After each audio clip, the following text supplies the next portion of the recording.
Test 4. You will hear a number of different recordings and you will have to answer questions on what you hear. There will be time for you to read the instructions and questions and you will have a chance to check your work. All the recordings will be played once only. The test is in 4 sections. At the end of the test, you will be given 10 minutes to transfer your answers to an answer sheet. Now turn to Section 1. Section 1. You will hear a conversation between Peter and Jim talking about some details for their shared accommodation. First, you have some time to look at questions 1 to 4.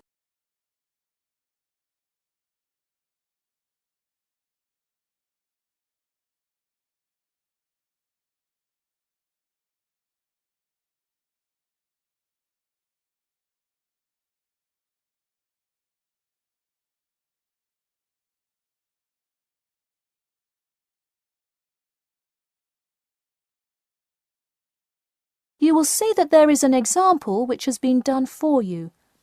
On this occasion only, the conversation relating to this will be played first. Hey Jim, it's Peter. Oh, hey Peter, what's up? I thought I'd call so we could hammer out the details for next year's lease. Peter says that he wants to hammer out the details for next year's lease with Jim. So, lease has been written in the space. Now we shall begin. You should answer the questions as you listen, because you will not hear the recording a second time. Listen carefully and answer questions 1 to 4. Hey Jim, it's Peter. Oh, hey Peter, what's up? I thought I'd call so we could hammer out the details for next year's lease. That's a good idea. Did we ever decide on how to split the total rent? Well, I was thinking, since my room is bigger, I probably should pay a little more. So I could pay £110 and you could pay £80. Does that sound okay? Considering that my old apartment cost me £100 for a smaller room, I'm definitely all right with that. Hey, I was looking at a map of the area and can't seem to find a bus stop near it. Do you know where we would catch the bus? Well, the bus is actually pretty far from us, but we have that garage that we can park our cars in. Wow, that's great. Convenient parking is hard to find, so we're lucky we have that. Okay, so we have a whole lot of things we'll need to buy when we move in. How do you want to split that up? I was wondering, do you still work at the supermarket? Yep, every Tuesday and Saturday. Would you be able to buy things from there if I sent you a shopping list? Sure, I can do that. Great. Then I can take care of whatever else we need that you wouldn't get at a supermarket. If you want, I'll pick you up from work that day and we can go to the apartment together. Oh, that would be great, thanks. No problem. That way we can split the cost of petrol. Works for me. It's so expensive these days, isn't it? It's downright obscene. Before you hear the rest of the conversation, you have some time to look at questions 5 to 10.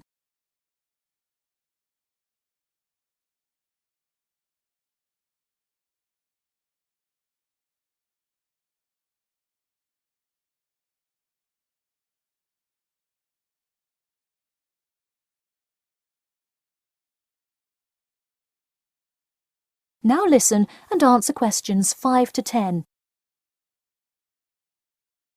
So let's figure out what appliances we need. Do we have a microwave? Yes, the landlord's providing that for us. Hey, do you still have that space heater, though? We need one for the kitchen since it's not connected to the central heating. All right, I'll bring that. Anything else? Well, I have some dining room and living room furniture I can bring, so that should take care of most of the big stuff. You know what we do need, though? Could you bring a toaster? I actually don't have one. It doesn't come with the microwave. No, the landlord is only supplying the microwave. It would really help if you could bring one. Okay, I'll pick one up at the store.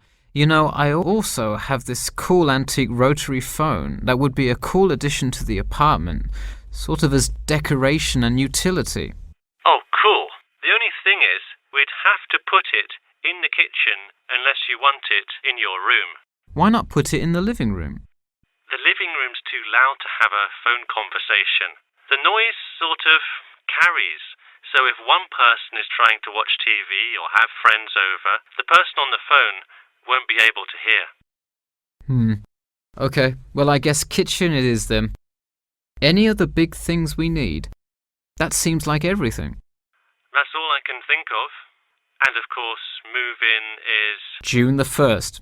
I can't wait. We'll be able to watch the big game in our new apartment. It's going to be awesome. Yeah, we can move in the morning and then Friday night we can sit back and cheer on Liverpool. I have an exam in the morning, but we'll be done around 11 a.m. and can move in after. Wait, Liverpool? You're joking, right? I thought you were a Manchester United fan. Man U? No way.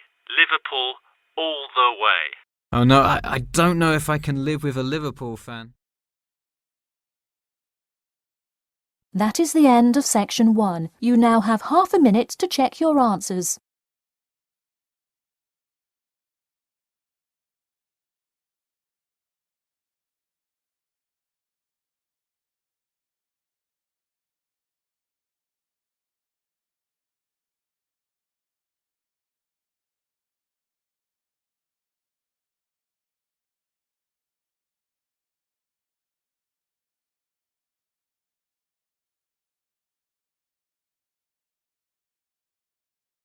Now turn to section 2.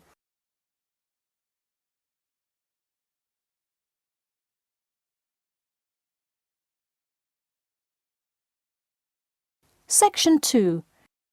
You'll hear an HR representative of Earn and Learn giving some information about her company. First, you have some time to look at questions 11 to 16.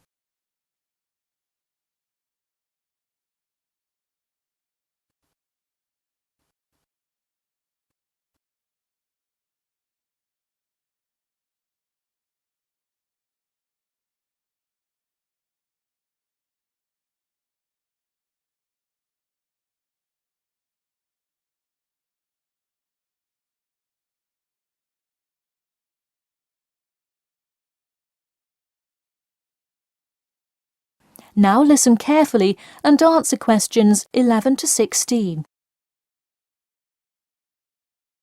Welcome to all of you. Can everybody see and hear me? Good. I'm Sarah Connor, an HR representative of Earn and Learn. I have been asked today to talk to you about our company. So, for those of you who don't know very much about the company, let me start by giving you some basic information about it. Earn and Learn started nearly 20 years ago.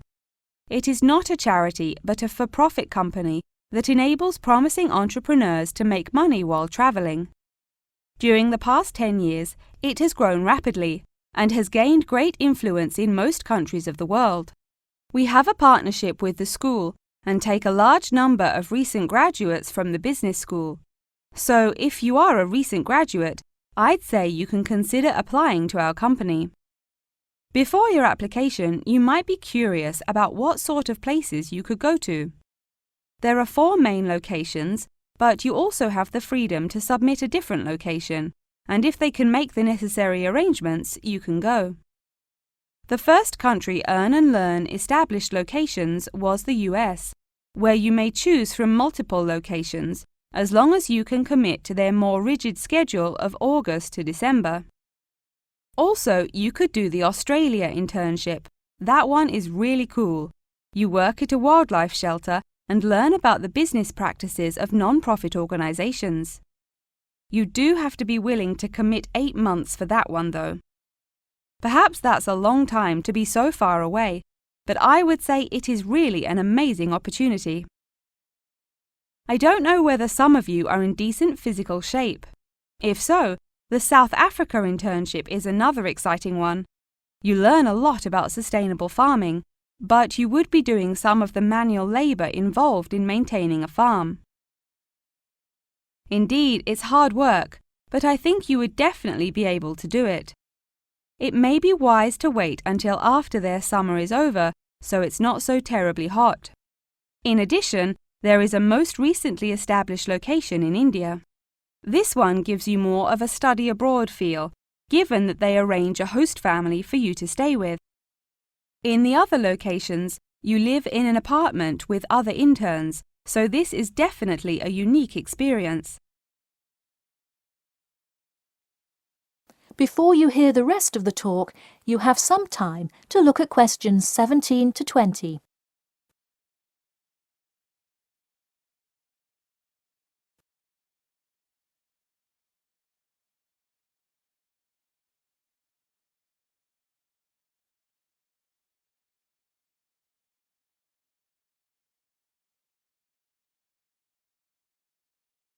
Now listen and answer questions 17 to 20. Regardless of where you go, at the end of the program you get a global travelling certificate, as long as you can explain your experience. You can provide a written log of what you did. I recommend writing journal or blog entries about what you do every day, or a weekly summary of each day.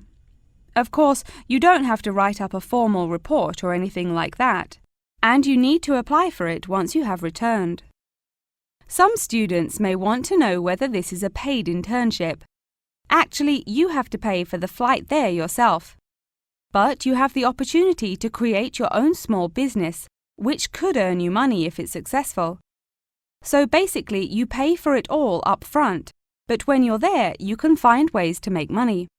That is to say, you pay for 2/3 of the cost up front as a deposit, and then give the final installment 1 month prior to your return. Finally, I have to remind you that you need a health check before you go, to make sure you're not going to spread any communicable diseases. In addition, before you go, you don't have to attend any meetings or workshops. You'll meet everyone you'll be working with once you get there. Okay. Well, that's all I've time for today. Thanks for listening, and I'm happy to take any questions if you have them. That is the end of section 2. You now have half a minute to check your answers.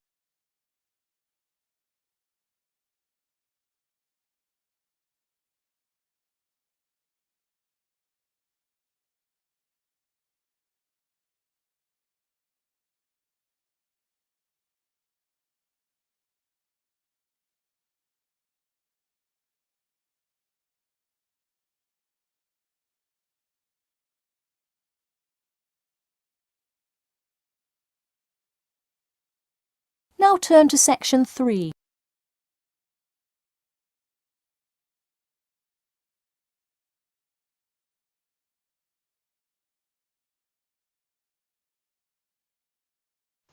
Section 3. You will hear a student called Margaret Parkinson talking about the class she missed on Thursday with her professor. First, you have some time to look at questions 21 to 26.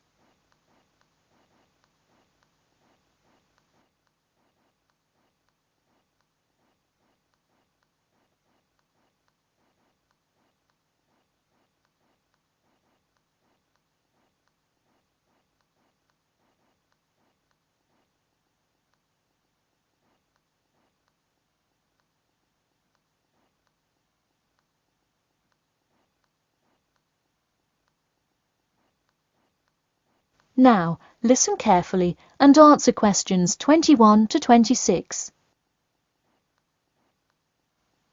Hi, Professor Timmons. Do you have a few minutes? I was hoping to talk about what I missed on Thursday. Hello, come in. Sure, sit down. Could you tell me your name, please? Margaret, sir. Margaret Parkinson. I apologise for missing your class, but I had to go to the hospital. I'm sorry to hear that. Everything is okay now, though, I hope. Yes, thanks. Glad to hear it. So on Thursday, I outlined the research project that will account for 30% of your grade. All students will be divided into groups and will give a well-researched presentation to the class covering a specific topic relevant to student life. Oh, that sounds interesting. Can we choose just any topic that pertains to life as a student, like how to start your own student organisation? Well, Though I'm sure that would be an informative presentation, I've already chosen a list of topics which I will assign. As an example, I assigned one group the topic of student loans. They're to research not just the prevalence of students who have loans to pay for their tuition, but information as to how best to manage these loans and possible scholarships that could alleviate some of the financial burden. That one sounds particularly interesting to me. Could I request that topic? I could easily find out a lot about it by stopping by the finance office on my way to class. Unfortunately, that one's already taken by another group. I have, however, assigned you to a group and given you all one of two choices. Oh, I see. What are the choices? The first is discussing smoking, trends in the number of student smokers compared with the general population, popular reasons students take up smoking, and more healthy alternatives to smoking. That one could be interesting. I'm not a smoker myself, but we'll see what my group thinks. If we did choose this topic, we would rather not put our fellow students on the spot to interview them. Where else could we gather information? How about where the cigarettes are sold? Oh, that's a great idea. I could interview the manager of a supermarket and find out the average age of people buying cigarettes, or how much they buy, that sort of thing. Precisely. Okay, I'll keep that in mind. And what was the other topic? The other topic is the practice of natural medicine. It sounds far more specific than the others, but it is more of an exercise of outlining a career path. If your group chooses this, you would cover the specifics of becoming a doctor of natural medicine, how to become licensed to practice natural medicine, what the career outlook is, etc. You could find much of the information you need on this in the careers office. Wow, that would be really helpful, not just in learning about natural medicine, but in how to approach researching any career path. That's the idea. I want groups to really think outside the box to find information on their topics. They should interview multiple sources. Okay, now I think I have the general idea. Before you hear the rest of the talk, you have some time to look at questions 27 to 30.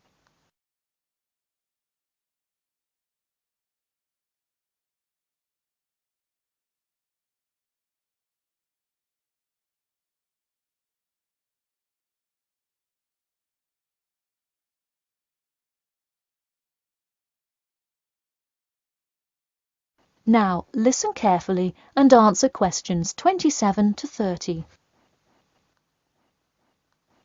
When is the presentation due?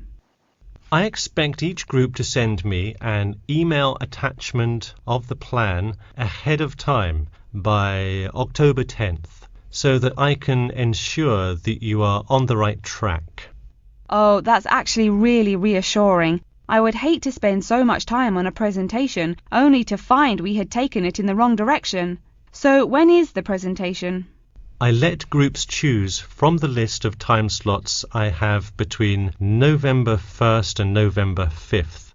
Okay, how about the 3rd? I'll have to check with my group, of course, but maybe we could write a tentative time? Sure, let me take a look. I'm actually booked completely through the 3rd and 4th now. How about sometime in the afternoon of the 5th? Great, how about 2 o'clock? No problem. I'll pencil your group in. Okay, thanks. And to clarify, what exactly is due in the first phase? Before the October deadline, I want your group to have compiled resources and then to provide some initial data analysis to support your claims. Okay, so data analysis is due the 10th of October, and then the Presentation? Yes. The final phase is simply giving the presentation on the 5th of November. All right, I think I have all the information I need. Thanks. You're welcome. See you in class tomorrow. That is the end of section 3. You now have half a minute to check your answers.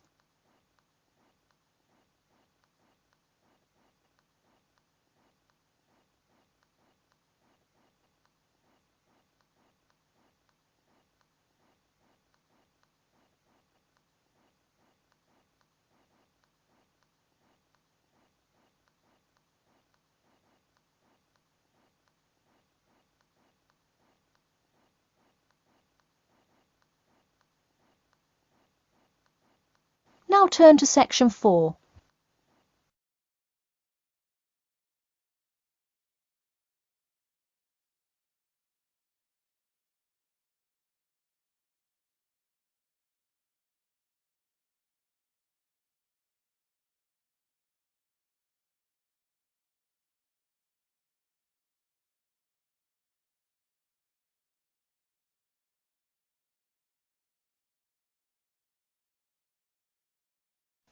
Section 4.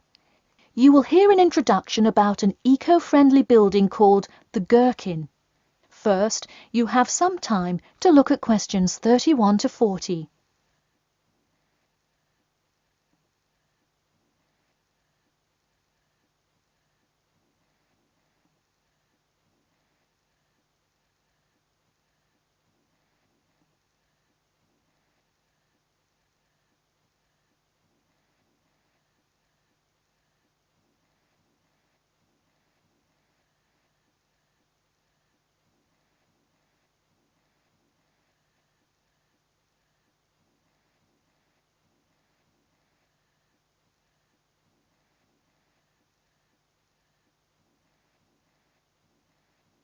Now, listen carefully and answer questions 31 to 40.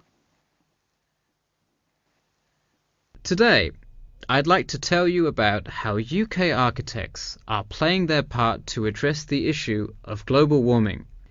You have seen many of these iconic buildings while going about your everyday life, but you may not know how they are affecting your tomorrow.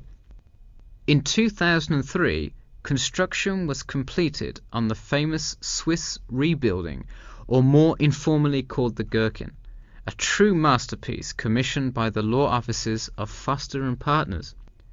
This is not the first ambitious endeavour of the firm. They are renowned for their various philanthropic environmental efforts. The Gherkin, with its cut-and-edge green initiative and sharp design, is gaining recognition as an icon in modern architecture. You can pick it out of the London skyline by its unorthodox cigar shape. While its appearance is the obvious attribute at which to marvel, there is far more to this building than meets the eye. And let's face it, there's a lot about this building that meets the eye. The building helps reduce the city's carbon footprint in a number of ways. Just a quick note, in case you're not familiar with the term carbon footprint, get used to it. It's a buzzword you'll hear relentlessly to talk about reducing emissions. Think of it as the amount of harmful greenhouse gases that are given off into the environment by a single person, organization, or product. So going back to the Gherkin building, perhaps the most obvious as well as the most significant eco-friendly feature is the glass windows, which allow light to pass through the building, both reducing heating costs and brightening up the workspace. The ingenuity behind the various eco-friendly aspects of the Gherkin has seen its fair share of publicity both from serious and silly sources. In a recent April Fool's Day edition, One e-publication printed a story detailing plans to replace 50% of the current exterior with grass, which would not only make large steps in the name of sustainability, but also give the building the green hue that would truly earn it the nickname of the Gherkin. The only drawback is, as you may have guessed, that this story was an April Fool's Day joke and completely made up.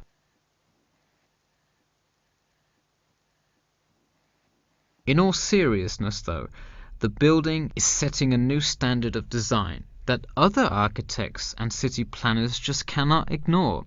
The building's bold and cost-efficient design has won a number of architecture awards, including the Stirling Prize, the London Region Award, and the Empress Skyscraper Award, among others. The design comfortably accommodates a large number of offices, while keeping maintenance and operation costs down, striking a superb balance between nature and the workplace. Nature is well and good, as long as the weather is nice outside. Given London's notoriously bad weather, the architects knew they must devise a quality temperature regulation system, and that they did.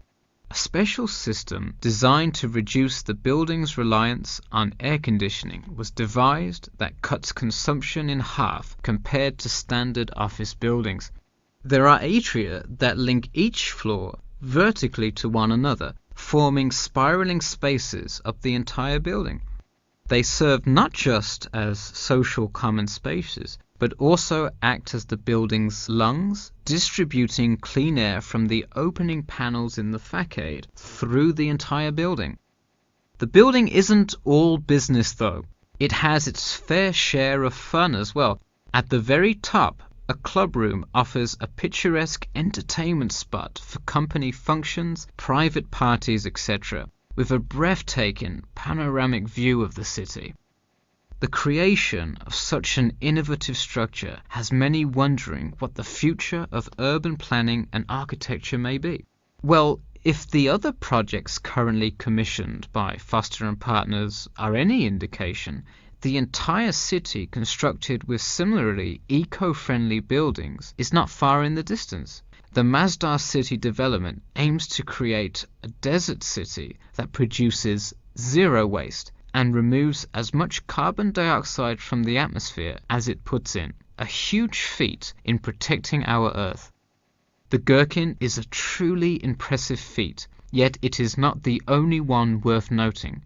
Now to move on to another green initiative, I'll tell you about the Eden Foundation building found in Cornwall. That is the end of section 4. You now have half a minute to check your answers.